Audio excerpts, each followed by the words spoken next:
नमस्कार इंदौर, स्वागत है आप सभी का अभय न्यूज के 11 जनवरी मंगलवार के बुलेटिन में।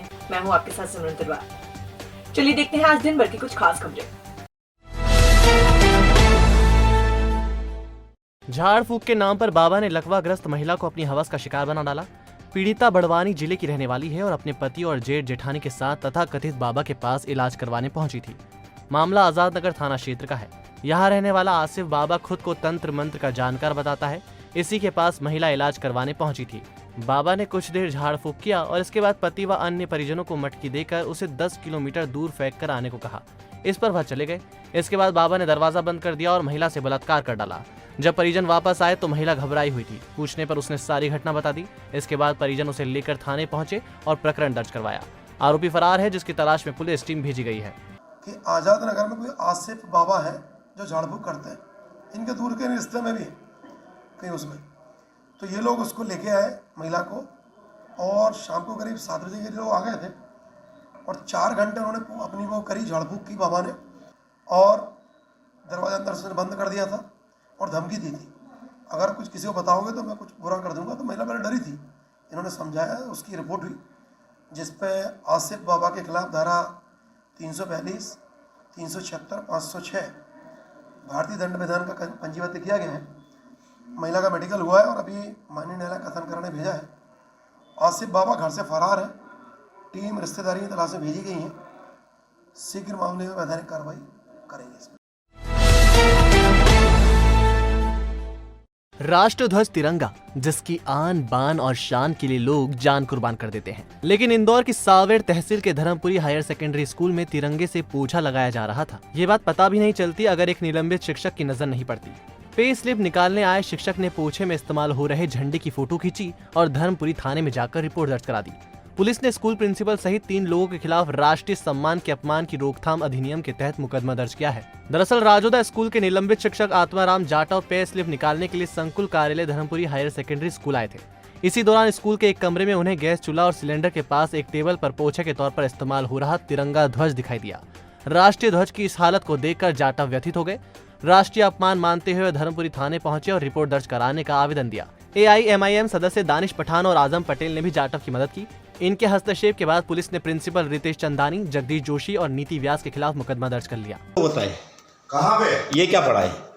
क्या पढ़ा है ये? राष्ट्रीय झंडा। इसको हाथ मत लगाओ, पुलिस आ रही है। इसको हाथ मत लगाओ, पुलिस आ रही है। मैं आपको बता रहा हूँ ये किसने रखा ये? इसको हाथ मत लगाओ, पुलिस आ रही है। अरे तुम मैं बता रहा हूँ, आप हाथ मत लगाओ, पुलिस आ रही है। मैंने बोल दिया ना आपको, हाथ मत लगाओ इसको, पुलिस आ रही है, हाथ मत लगाओ। क्या? पुलिस आ रही है, आपकी फ्रेंड पुलिस आ रही है, बात खत्म हो गई। ब्रांडेड कंपनियों के नाम पर शहर में नकली ऑयल बेचा जा रहा है। ऐसे ही एक आरोपी को गिरफ्तार कर पुलिस ने लाखों रुपए कीमत का ऑयल जब्त किया है। दरअसल क्राइम ब्रांच की टीम को सूचना मिली थी कि ब्रांडेड कंपनियों के नाम पर शहर में मिलावटी ऑयल बेचा जा रहा है। ये लोग कच्चे ऑयल में कलर मिलाकर उसे ब्रांडेड कंपनियों के डिब्बों में पैक कर सील लगाकर बेच रहे हैं। क्राइम ब्रांच और भंवरकुआ पुलिस की टीम ने पालदा स्थित उद्योग नगर के साहू कंपाउंड के गोडाउन पर दबिश दी।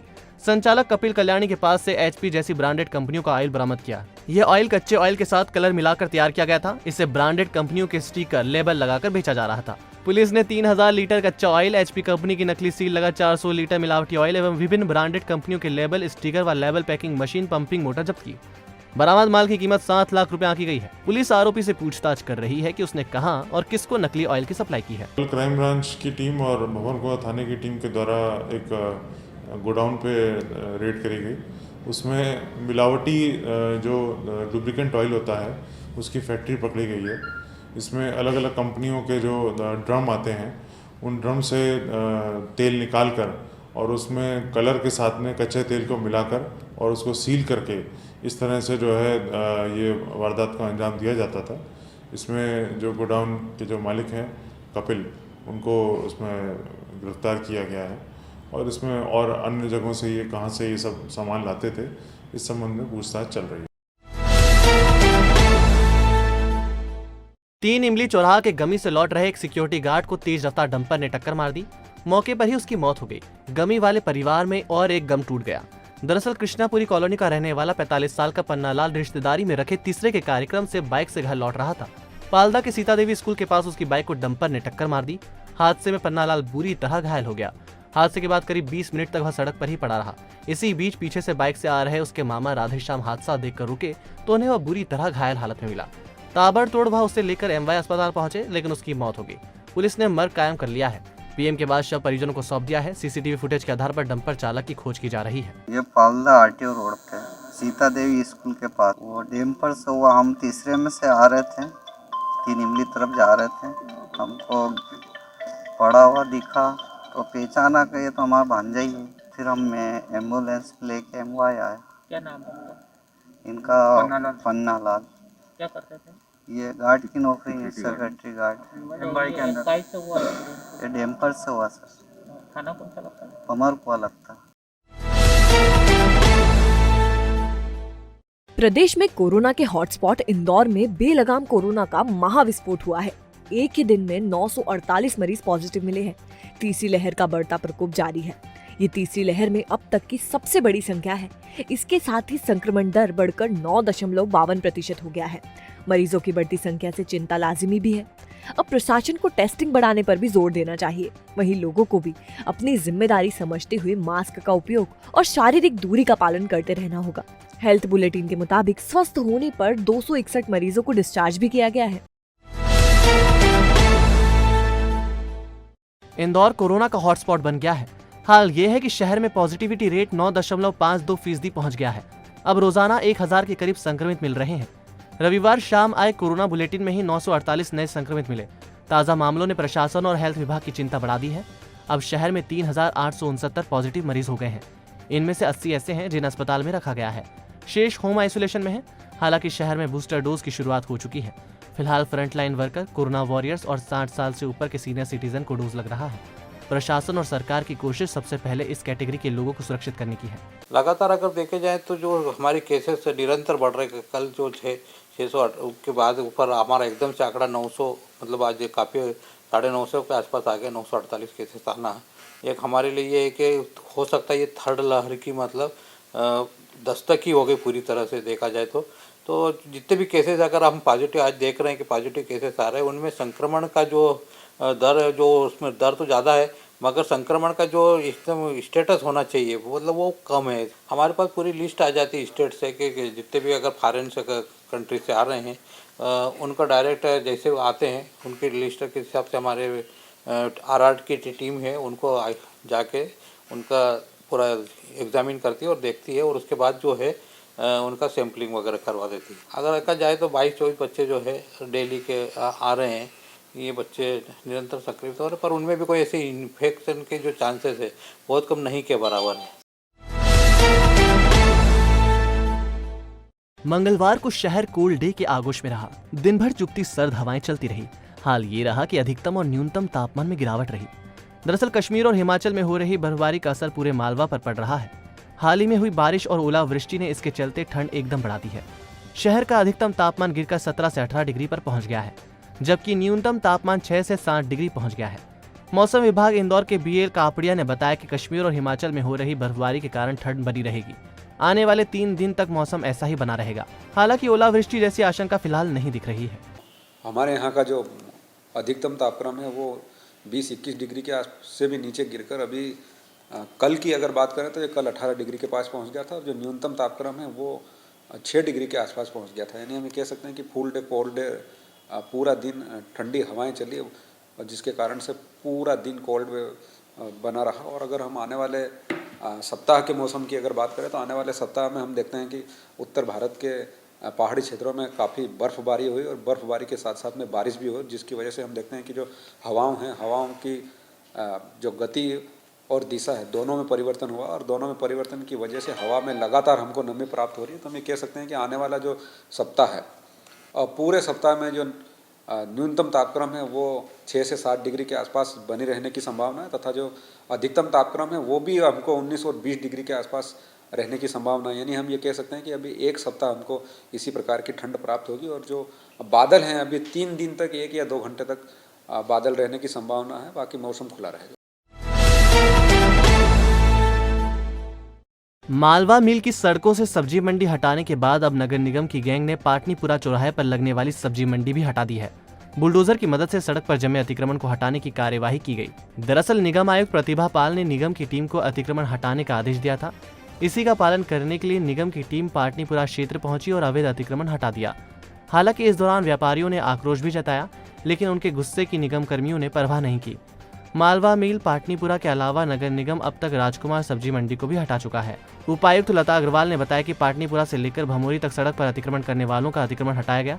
करीब 70 से 80 शेड भी हटाए गए। कहीं भी विवाद जैसी स्थिति नहीं बनी। लोगों ने आराम से अपना अतिक्रमण हटा लिया। पुलिस की टीम भी हमारे साथ थी। आज पाटनीपुरा से भमोरी तक हम लोगों ने ठेले वालों को कुछ हटाने की कार्रवाई करी है और जिन्होंने रोड पे अतिक्रमण किया हुआ था और जो पार्किंग स्पेस पे बैठे हुए थे, ऐसे लगभग 80 लोगों के शेड जो लगभग 10-10 फीट तक बाहर थे, 10 से 15 फीट बाहर थे ऐसे, और उन्होंने कुछ सामान रख के वहाँ पर बेच रहे थे और उसके बाद में आधी से ज़्यादा रोड घेरी हुई थी। ऐसे लगभग 70 से 80 लोगों के शेड हमने हटाए हैं और 2-3 दिन से हम लोग चेतावनी दे रहे थे। उसके बाद में ये कार्रवाई आज सुबह करी है। नहीं, किसी विवाद की स्थिति नहीं आई। हमारे साथ में पुलिस प्रशासन का अच्छा अमला था और सहयोग से हो गया, कोई प्रॉब्लम नहीं हुई। हेयर स्टाइलिस्ट जावेद हबीब के महिला के सिर में थूकने की घटना के बाद उपजे विरोध के चलते 8 हेयर सैलून और एक ट्रेनिंग सेंटर ने हबीब की फ्रेंचाइजी सरेंडर करते हुए नाम भी बदल दिए। इस पर विधायक आकाश विजयवर्गीय और रमेश मेंदोला ने सभी सैलून संचालकों का भगवत गीता और श्रीफल भेंटकर सम्मान किया। सैलून संचालकों ने कहा, इससे नुकसान जरूर होगा, लेकिन महिला का सम्मान सर्वोपरि है। इस दौरान विधायक विजयवर्गीय ने स्पा सेंटर्स को भी चेताया कि इसकी आड़ में अनैतिक कार्य को बर्दाश्त नहीं किया जाएगा। आगामी दिनों में इसके खिलाफ भी विरोध किया जाएगा। तो ऐसे देश में भरे मंच पर कोई व्यक्ति नारी के ऊपर थूकता है तो ये कतई बर्दाश्त नहीं किया जाएगा। एक ये मैसेज हम लोग सभी को देना चाहते थे, इसलिए जैसे ही हमें घटना की जानकारी मिली, हमने संकल्प लिया था कि जावेद हबीब के नाम का एक भी सैलून इंदौर में नहीं चलने दिया जाएगा। तो कुल मिलाकर के इंदौर में अब जावेद हबीब के नाम से एक भी सैलून नहीं चल रहा है, चलेगा। जो हमने संकल्प लिया था वो पूरा हुआ। एक बार पुनः मैं सभी सैलून ओनर्स को, जिन्होंने हमारे छोटे से आग्रह पर नारी के सम्मान में अपने सैलून का नाम परिवर्तन किया, उनका आभार व्यक्त करता हूँ। सेन समाज के हमारे सभी साथियों का आभार व्यक्त करता हूँ और पूरे देशवासियों ने इस मुद्दे पे जो गंभीरता से लिया, उसके लिए मैं सभी का आभार व्यक्त करता हूँ। बाणगंगा थाना क्षेत्र के पाटनीपुरा में रहने वाली रश्मि पति जितेंद्र जोशी की संदिग्ध परिस्थितियों में मौत हो गई। जानकारी के मुताबिक 2016 में उसकी शादी हुई थी। शादी के 1 साल बाद रश्मि पति और परिवार को छोड़कर अपने किसी दोस्त के साथ चली गई थी और अलग रह रही थी। इसके बाद परिवार ने बाणगंगा थाने में उसकी गुमशुदगी की रिपोर्ट दर्ज करवाई थी। बीती शाम जब वह परिवार को मिली तो जहरीला पदार्थ खा लिया, जिससे उसकी मौत हो गई। परिजन रश्मि के साथ रहने वाले युवक को खोज रहे हैं। पुलिस भी जांच में जुटी है। रश्मि की शादी 2016 में हुई। उसके बाद ये 1 साल रही होगी। फिर ये बंदा जो है, उसका नाम जोशी सरनेम में क्या है, ये इसको लेके ही चला गया था और ये अब ये मिलेंगे। और ये रात को जब हम आए तो इसने कुछ खा लिया या जहर दे दिया। इससे इसका कोई अनुभव नहीं है हमारा। बाणगंगा थाने में ये 2019 में नहीं, इसकी हमने परिवार जब पहले शादी हो गई थी, फिर ये बंदा इसको लेके कहीं चला गया था। थाना बाणगंगा मर्ग क्रमांक 06 धारा 174 जाब्ता फौजदारी का कायम हुआ है। इसमें मृतिका रश्मि है, पति जितेंद्र जोशी जो पाटनीपुरा का रहने वाली है।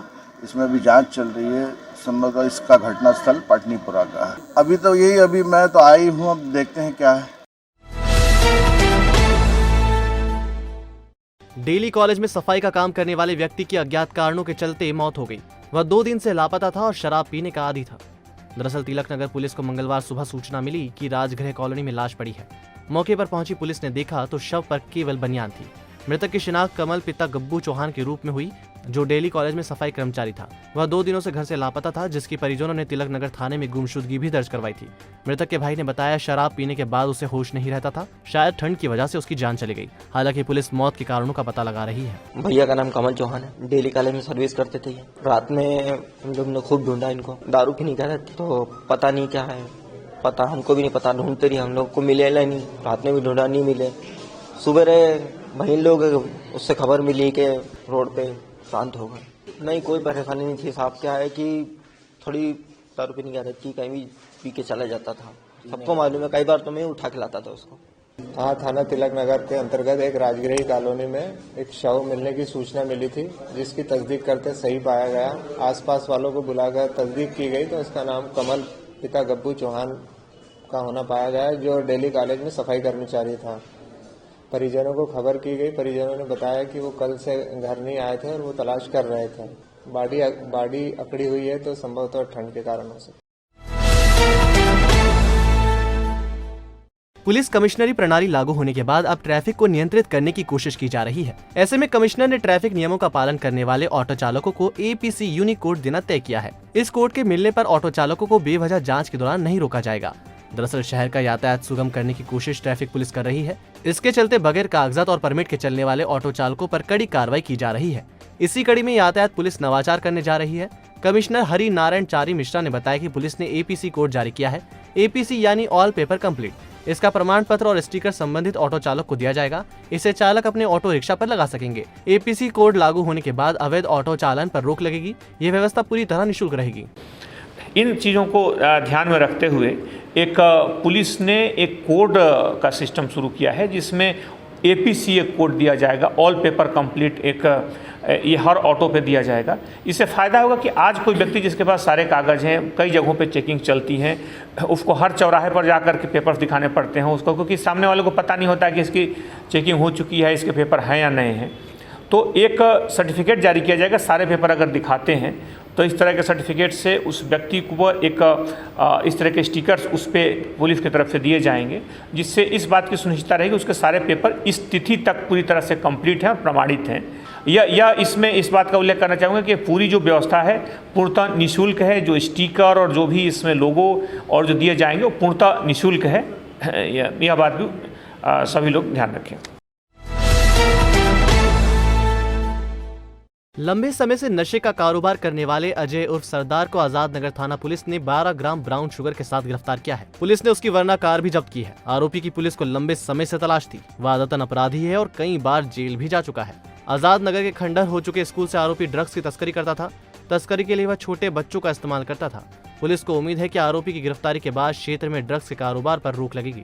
आजाद नगर, मूसाखेड़ी, शांति नगर, भील कॉलोनी, 3 इमली, इस पूरे क्षेत्र में जितने भी लोग हैं जो अवैध ड्रग्स के मामलों में अवैध ड्रग्स के विक्रेता है, तो उनके विरुद्ध हमने कार्रवाई करते हुए कल शाम में हमें ये सूचना मिली कि एक व्यक्ति जो है वो पुराने एक स्कूल का खंडहर है जहाँ पे वो ड्रग्स बेच रहा था।